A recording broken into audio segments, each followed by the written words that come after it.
Hello students, আজকে আমরা দেখব ক্লাস 9 এর মোস্ট ইম্পর্টেন্ট কিছু মান 4 এর কোশ্চেন এবং কিছু মান 8 এর কোশ্চেন হিস্ট্রি। তো বন্ধুরা, তোমরা কিন্তু অনেকেই চিন্তিত আছো, কারণ তোমাদের সামনে সেকেন্ড সামেটিভ এক্সামিনেশন। তো তোমরা হিস্ট্রিতে বড় কোশ্চেন কি পড়বে হয়তো বুঝতে পারছো না, তোমাদের সিলেবাস কিন্তু খুবই বড়। তো চলো, এই ভিডিওতে যেই কোশ্চেনগুলো নিয়ে আলোচনা করা হবে সেইগুলো পড়ে গেলে কিন্তু যথেষ্ট। এর বাইরে থেকে একটা কোশ্চেনও আসবে না, কারণ এই কোশ্চেনগুলো অত্যন্ত কেয়ারফুলি বাছাই করা, প্রতি বছরের কোশ্চেন পেপার থেকে কোশ্চেনগুলো তৈরি করা। তো তোমরা অবশ্যই ভিডিওটি মিস করবে না, ভিডিওটি শেষ পর্যন্ত দেখবে। তো প্রথম কোশ্চেন আছে, ভিয়েনা সম্মেলনে গৃহীত নীতিগুলি সংক্ষেপে আলোচনা করো। এগুলো কিন্তু মান 4 এর কোশ্চেন, এটা কিন্তু খুবই ইম্পর্টেন্ট কোশ্চেন। এরপরের কোশ্চেন, মেডানিক ব্যবস্থা বলতে মেডানিক ব্যবস্থা কি, এর পতনের কারণগুলি লেখো। এই কোশ্চেনে কিন্তু মোটামুটি ইম্পর্টেন্ট কোশ্চেন। এরপরের কোশ্চেন, মুক্তির ঘোষণাপত্রে কি বলা হয়েছিল, এই কোশ্চেনটা ইম্পর্টেন্ট।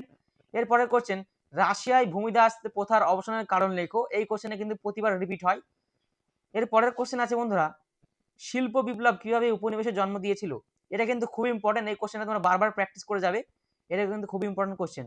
এরপরে কোশ্চেন আছে, সেরাজাবো হত্যাকাণ্ড কি, এটাও কিন্তু খুব ইম্পর্টেন্ট কোশ্চেন। এরপরে কোশ্চেন, বলশেভিক বিপ্লবের কারণগুলি লেখো। বন্ধুরা, এটা কিন্তু বিংশ শতকে ইউরোপ, এই ওই চ্যাপ্টার থেকে কোশ্চেনগুলো আছে। এরপরে কোশ্চেন, জুলাই রাজতন্ত্র বলতে কি বোঝো, এর পতনের কারণগুলি লেখো। বন্ধুরা, মান 4 এর মোটামুটি এই কটা কোশ্চেন পড়লে কিন্তু তোমাদের হয়ে যাবে। মান 4 এর মোট এখানে 8টা কোশ্চেন আছে, এই 8টা কোশ্চেন মোটামুটি তোমরা খুবই ভালো করে প্র্যাকটিস করে যাবে। তোমরা অবশ্যই মান 4 এর কোশ্চেনে তোমাদের কোনো প্রবলেম থাকবে না। তোমাদের পরীক্ষায় মোট মান 4 এর কোশ্চেন 4টে দেওয়া থাকবে, এর মধ্যে কিন্তু 3টে লিখতে হবে। তো তোমরা অবশ্যই জানো। তো বন্ধুরা, এরপরে আমরা যাবো কিন্তু মান 8 এর কোশ্চেনগুলোতে। তো বন্ধুরা, মান 8 এ কিন্তু আমি কিন্তু 4টে কোশ্চেন খুবই বাছাই করে দিয়েছি, এই কোশ্চেনগুলো পড়লেই হবে। তো প্রথম কোশ্চেন আছে, জার্মানির ঐক্য আন্দোলনে বিসমার্কের ভূমিকা ব্যাখ্যা করো। সরি, এখানে ভূমিকা দুবার লেখা হয়ে গেছে, এটা ইগনোর করবে।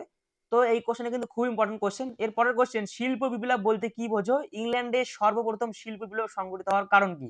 ম্যাক্সিমাম স্কুলে কিন্তু এটা দেবে, বন্ধুরা তোমরা অবশ্যই এটা প্র্যাকটিস করবে। এরপরের কোশ্চেন, মেটানিক ব্যবস্থা মূল্যায়ন করো। এটাও কিন্তু খুবই ইম্পর্টেন্ট কোশ্চেন, এই কোশ্চেনের মান 4এও আসতে পারে। এরপরের কোশ্চেন, প্রথম বিশ্বযুদ্ধের কারণ ও ফলাফল আলোচনা করো।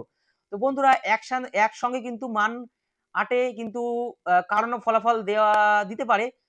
4 নম্বর থাকবে কারণে এবং 4 নম্বর থাকবে ফলাফলে। তো বন্ধুরা, মোটামুটি মান 8 এর এই কটা কোশ্চেন পড়লেই হবে, ঠিক আছে। এই কোশ্চেনগুলোর আনসার যদি তোমরা পেতে চাও, আনসার এবং সহ পিডিএফ যদি তোমরা পেতে চাও, তাহলে অবশ্যই চ্যানেলটা সাবস্ক্রাইব করে রাখবে। পরবর্তীতে কিন্তু আরো কিন্তু এমন ভিডিও পাওয়া যাবে। তো বন্ধুরা, এই ছিল আজকের ভিডিও। মান 4 এর এই কটা কোশ্চেন পড়লেই হবে, মোটামুটি 8খানা কোশ্চেন আছে মান 8 এর। মান 4 এর এই কটা কোশ্চেন আছে মান 8 এর।